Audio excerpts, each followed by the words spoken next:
പിതാവിൻ്റെയും പുത്രൻ്റെയും പരിശുദ്ധാത്മാവിൻ്റെയും നാമത്തിൽ ആമേൻ. എൻ്റെ പ്രിയപ്പെട്ടവരെ, ഇന്ന് ജനുവരി 27 ചൊവ്വാഴ്ച.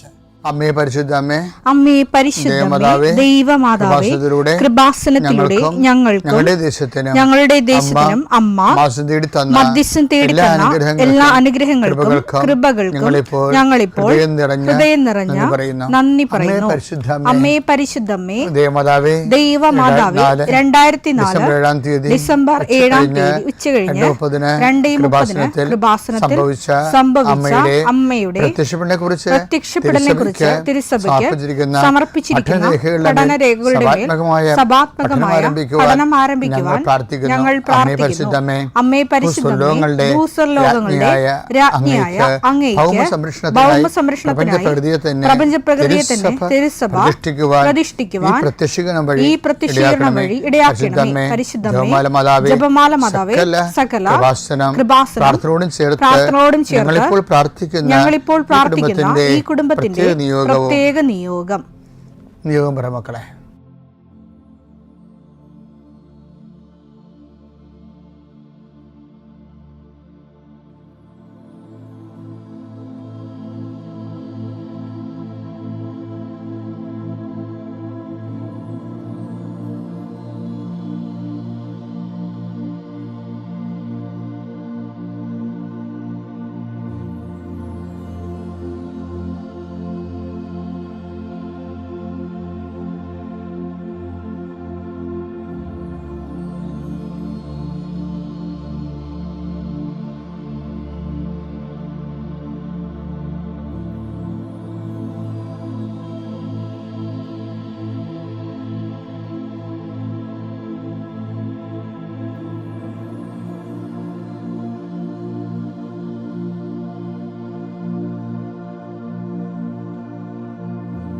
അമ്മയുടെ പ്രത്യക്ഷീകരണത്തിന്റെ ഈ അനുഗ്രഹവേളയിൽ ഞങ്ങൾക്ക് സാധിച്ചു തരുവാൻ കനിയണമേ. ആമേൻ. വിശ്വാസ പ്രമാണം. സർവശക്തനായ പിതാവും ആകാശത്തിന്റെയും ഭൂമിയുടെയും സൃഷ്ടാവുമായ ദൈവത്തിൽ ഞാൻ വിശ്വസിക്കുന്നു. അവിടുത്തെ ഏകപുത്രനും ഞങ്ങളുടെ കർത്താവുമായ ഈശോമിശിഹായിലും ഞാൻ വിശ്വസിക്കുന്നു. ഈ പുത്രൻ പരിശുദ്ധാത്മാവിനാൽ ഗർഭസ്ഥനായി കന്യകാമറിയത്തിൽ നിന്ന് പിറന്ന് പൊന്തിയോസ് പീലാത്തോസിന്റെ കാലത്ത് പീഡകൾ സഹിച്ച് കുരിശിൽ തറയ്ക്കപ്പെട്ട് മരിച്ച് അടക്കപ്പെട്ട് പാതാളങ്ങളിൽ ഇറങ്ങി മരിച്ചവരുടെ ഇടയിൽ നിന്ന് 3-ാം നാൾ ഉയർത്ത് സ്വർഗത്തിലേക്ക് എഴുന്നള്ളി സർവശക്തിയുള്ള പിതാവായ ദൈവത്തിന്റെ വലതുഭാഗത്തിരിക്കുന്നു. അവിടെ നിന്ന് ജീവിക്കുന്നവരെയും മരിച്ചവരെയും വിധിക്കുവാൻ വരുമെന്നും ഞാൻ വിശ്വസിക്കുന്നു. പരിശുദ്ധാത്മാവിലും ഞാൻ വിശ്വസിക്കുന്നു. വിശുദ്ധ കത്തോലിക്കാ സഭയിലും പുണ്യവാന്മാരുടെ ഐക്യത്തിലും പാപങ്ങളുടെ മോചനത്തിലും ശരീരത്തിന്റെ ഉയർപ്പിലും നിത്യമായ ജീവിതത്തിലും ഞാൻ വിശ്വസിക്കുന്നു. ആമേൻ.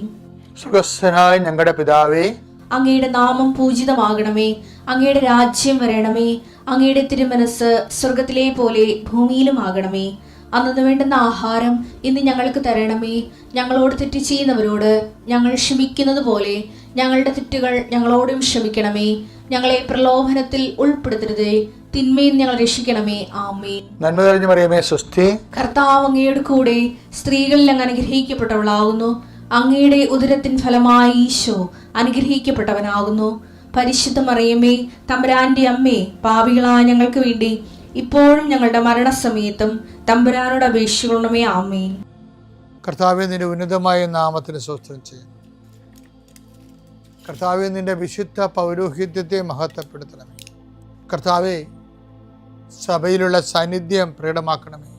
40 വർഷം അർപ്പിച്ച കുർബാനയുടെ യോഗ്യതയാൽ കൃപാസ്ഥാനത്താരെ ജീവനോടെ പ്രത്യക്ഷപ്പെട്ട പരിശുദ്ധ അമ്മയുടെ പ്രത്യക്ഷീകരണ സ്ഥിരീകരണത്തിനായി ഇന്ന് കൃപാസ്ഥാനത്താരെ നടക്കുന്ന 10,000-കണക്കിന് മനുഷ്യരുടെ പ്രാർത്ഥനയോട് കൂടെ ദൈവവേദലെ ഞാൻ നിന്നെ ഈശോനാമത്തിൽ ആശീർവദിക്കുന്നു.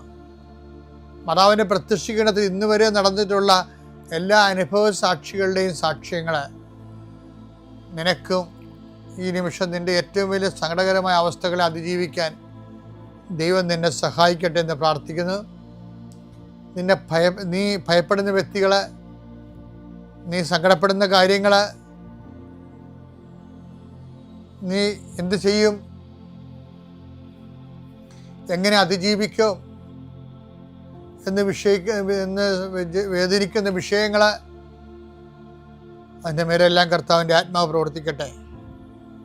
കർത്താവേ, ആശുപത്രി കഴിയുന്നവരെ, കർത്താവേ, ഓരോരോ ജീവിക്കാൻ വേണ്ടി ഓരോരോ ജോലിക്ക് പോകുന്നവരെ, ജോലി അന്വേഷിച്ച് പോകുന്നവരെ, ജോലി നഷ്ടപ്പെട്ടവരെ, വിസ പ്രോസസ്സിംഗ് ഇരിക്കുന്നവരെ, വിസ നഷ്ടപ്പെട്ടു പോയവരെ, പുതുക്കാൻ വേണ്ടി പരിശ്രമിക്കുന്നവരെ, നാട്ടിലെ ജോലിക്ക് ശ്രമിക്കുന്നവരെ, അതിൻ്റെ പരീക്ഷ എഴുതുന്നവരെ, അതിൻ്റെ പരീക്ഷ റിസൾട്ട് കാത്തിരിക്കുന്നവരെ, കർത്താവേ, പലതരത്തിലുള്ള ജപ്തി നടപടികൾ, പലതരത്തിലുള്ള കോടതി കേസുകൾ, പലതരത്തിലുള്ള ഒത്തുതീർപ്പ് ചർച്ചകൾ, എൻ്റെ കർത്താവിൻ്റെ ഉന്നതമായ നാമത്തിൽ ഈ പ്രാർത്ഥന കൂടുന്ന നിനക്ക് മാതാവിൻ്റെ പ്രത്യേക സാന്നിധ്യം ഞാൻ ഉറപ്പു തരികയും അമ്മ നിന്നെ സഹായിക്കുകയും ഈശോ നിന്നെ അനുഗ്രഹിക്കുകയും ചെയ്യട്ടെ. ഞാൻ നിങ്ങളുടെ ഇന്നലെ പറഞ്ഞില്ലേ, ദൈവ ഇടപെടൽ ഉറപ്പ് വരുത്തുന്ന 2 മെത്തേഡുകളുണ്ട്. ഒന്നാണ് ഇന്നലെ നമ്മൾ കണ്ടത്. എന്താണ്? കുഷ്ഠരോഗി ഈശോയെ കാണുമ്പോൾ പറയുന്നു, അങ്ങയ്ക്ക് മനസ്സുണ്ടെങ്കിൽ, ആർക്കും മനസ്സില്ലെങ്കിലും അങ്ങയ്ക്ക് മനസ്സുണ്ടെങ്കിൽ എന്നെ സുഖപ്പെടുത്താൻ കഴിയും. അപ്പോൾ ഈശോയും അതേ നാണയത്തിൽ തന്നെ പറഞ്ഞു, ആർക്കും മനസ്സില്ലെങ്കിൽ നിൻ്റെ കാര്യത്തിൽ എനിക്ക് മനസ്സുണ്ട്, നീ ജീവിക്കുക എന്ന് പറയും. അതുപോലൊരു സംഭവമാണ് യോഹന്നാൻ 5:6. അവൻ പറഞ്ഞു കർത്താവേ, വെള്ളം ഇളകുമ്പോൾ എന്നെ കുളത്തിലേക്ക് ഇറക്കാൻ ആരുമില്ല, എനിക്ക് ആരുമില്ല. ഞാൻ എത്തുമ്പോഴേക്കും മറ്റൊരുവൻ വെള്ളത്തിൽ ഇറങ്ങിക്കഴിഞ്ഞിരിക്കും. അപ്പൊ ഇതിനു മുമ്പ് ഈശോ ഒരു ചോദ്യം ചോദിക്കുന്നുണ്ട് 5:5. യോഹന്നാൻ 5:5-6. അവൻ അവിടെ കിടക്കുന്നത് യേശു കണ്ടു. 38 വർഷമായ തലവാദ രോഗി അവിടെ കിടക്കുന്നത് അവൻ കണ്ടു. അവൻ വളരെ നാളായി കിടക്കുന്നത് അറിഞ്ഞ് യേശു ചോദിച്ചു, സുഖം പ്രാപിക്കാൻ നിനക്ക് ആഗ്രഹമുണ്ട്? കാലഹരണപ്പെട്ടു പോയ ആളാ, ഖണ്ഡം ചെയ്ത ആളാ. വെച്ചുകഴിഞ്ഞാല് ഇനി ഒരു മുള, പ്രത്യാശയുടെ മുള കിളിർത്തു വരാനുള്ള അവസാന സാധ്യതയും തീർന്നു. ബന്ധുക്കളൊക്കെ ഭാര്യയൊക്കെ ഉണ്ടായിരുന്നതാണ്, ബൈസ്റ്റാൻഡറായിട്ട് കുറേ ആൾക്കാരുണ്ടായിരുന്നായിരിക്കും ഇയാൾക്ക്. ഇയാളുടെ രക്ഷപ്പെടത്തില്ലെന്ന് കണ്ടപ്പോൾ അവരെല്ലാവരും അവരുടെ ചിറകിൽ പറന്നു പോയതാ. നമ്മ രക്ഷപ്പെടത്തില്ലെന്ന് കണ്ടാൽ പിന്നെ നമ്മുടെ കൂടെ ഉള്ളവർ നമുക്ക് ബോധം പോകാനേ പ്രാർത്ഥിക്കത്തുള്ളൂ. എന്താണ്? നമുക്ക് ബോധം പോയാൽ അവർക്ക് പോകണമല്ലോ. അപ്പം നമ്മളറിയത്തില്ലല്ലോ. അതാണ് വിഷയം. അപ്പം അതിനെല്ലാം ഈശോ ചോദിക്കുന്ന ഒരു ചോദ്യം, ഇതൊക്കെയാണ് നിൻ്റെ അവസ്ഥയെന്ന് വിചാരിച്ചോ? നീ ബോധം പോയി കിട്ടാൻ ആഗ്രഹിക്കുന്നവരുണ്ടാവും. ഏതെങ്കിലും കാരണവശം കൊണ്ട് നിന്നെ ഡിസോൺ ചെയ്യാൻ ഉദ്ദേശിക്കുന്നവരുണ്ടാവും. പറയണ്ട്, എനിക്ക് ആരുമില്ലെന്ന് പറയണതേ ഒരു ചങ്കെ കൊണ്ട വർത്തനാണ്. നിങ്ങൾ ഒരിക്കലും ക്രിസ്തു ജീവിച്ചിരിക്കുമ്പോൾ ഒരിക്കലും ഒരു മനുഷ്യൻ ഈ ഭൂമിയിൽ എനിക്കാരുമില്ലെന്ന് പറയരുത്. അഥവാ പറയുന്നുണ്ടെങ്കിൽ നീ ക്രിസ്തുവിനോടെ പറയാം. അപ്പം ക്രിസ്തു ആരാണെന്ന് നിനക്ക് മനസ്സിലാകും. അപ്പോൾ ഈശോ പറഞ്ഞു, നിനക്ക് ആരുമില്ല എങ്കിലും നിനക്ക് ഞാനുണ്ട്. നീ ഒരു ഓർഫണാകാം, പക്ഷെ നിനക്ക് ഞാനുണ്ട്. ആരും ഓർഫണാകരുത്, ആരും അനാഥരാകരുത് എന്ന ഒറ്റ ഉദ്ദേശത്തിലാണ് ഈശോ മനുഷ്യാവതാരം ചെയ്ത് പാപത്തിന് പരിഹാരം ചെയ്ത് കുരിശുമരണം വരിച്ചു. പിതാവത് മഹത്വപൂർണമായി അവനെ ഉയർത്തെഴുന്നേൽപ്പിച്ചു. അവൻ്റെ ഉയർത്തെഴുന്നേൽപ്പിൻ്റെ സാന്നിധ്യം നമ്മളെ അനാഥമാക്കാതെ നമ്മുടെ കൂടെ കാലത്തോടൊപ്പം തുടരുകയാണ്. ആ ഒരു ബോധം നിനക്കുണ്ട്. വിശ്വാസം നമുക്ക് എന്ത് തന്നു എന്ന് ചോദിച്ചാൽ ജ്ഞാനസ്നാന പുസ്തകത്തിലുണ്ട്. വിശ്വാസം നിനക്ക് എന്ത് തരുന്നു എന്ന് മുതിർന്നവരുടെ ജ്ഞാനസ്നാന പുസ്തകത്തിൽ വൈദികൻ ചോദിക്കും. പറയും, വിശ്വാസം എനിക്ക് നിത്യജീവൻ നൽകുന്നു. അത് ഞാൻ സഭ എന്നോട് പറഞ്ഞുകൊണ്ട് ഞാൻ അങ്ങനെ ആൾക്കാരോട് പറയും, നിങ്ങൾ നിത്യജീവൻ നൽകുന്നു എന്ന് പറയണമെന്ന്.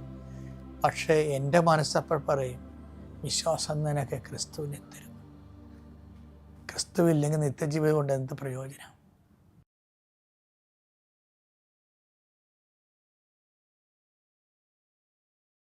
അത്യപൂർവ ദൈവാനുഭവങ്ങൾ ഇനി നിങ്ങൾക്കും സ്വന്തം. ഈ യൂട്യൂബ് ചാനൽ ഇതുവരെ സബ്സ്ക്രൈബ് ചെയ്തിട്ടില്ലെങ്കിൽ ഇപ്പോൾ തന്നെ സബ്സ്ക്രൈബ് ചെയ്യുക. ഈ വീഡിയോ ഇപ്പോൾ തന്നെ നിങ്ങളുടെ സുഹൃത്തുക്കൾക്ക് ഷെയർ ചെയ്തുകൊണ്ട് കർത്താവിന്റെ പ്രേക്ഷിതരാകുക.